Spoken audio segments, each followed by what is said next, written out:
Saa hizi imekuwa sasa hadi mabadiliko ambayo rais amefanya ndio vijana jenzi walikuwa wanataka. Kweli kweli. Na sisi ambao tunatakana kukosoa serikali kama upinzani, we need to talk without fear. Maana katiba ya Kenya inakubali kwamba kuna wale ambao watakuwa kwa serikali, kuna wale ambao watakuwa nje ya serikali. Wenye wako nje ya serikali kazi yao ni kukosoa wale ambao wako kwa serikali kwamba mlisema hivi, mlisema hivi, mlisema hivi. Sasa watu wetu ambao walikuwa kwa Azimio, tulikuwa na manifesto yetu. Ila ambayo mnaenda kutekeleza wa Kenya Kwanza ni katiba, ni manifesto gani?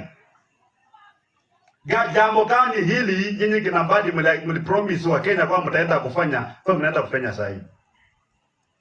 Time has come ambayo sisi wa Kenya lazima tuangaliane ana kwa ana.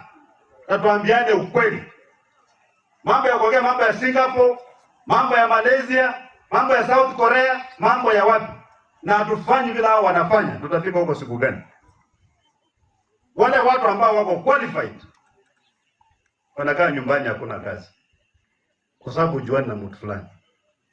Katiba ya Kenya inasema kukuwa waziri lazima ukuwe na degree. Na watu ambao wamechukuliwa ambao hawana degree, hata ukimwambia alete classmate wake kwa university, hata ile online hawezi kuleta hata mmoja. Tunatafuta watu wa degree ni kama Kenya haina madegree. And yet we've got an oversupply of degrees.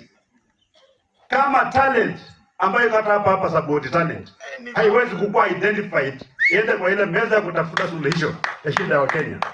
How are we going to grow? Ili ndio umaskini kutoka namna gani? Na ndipo sisi tumesema hivi. Wakati huu tumesema hakuna mchezo. Wala mnakulitawe.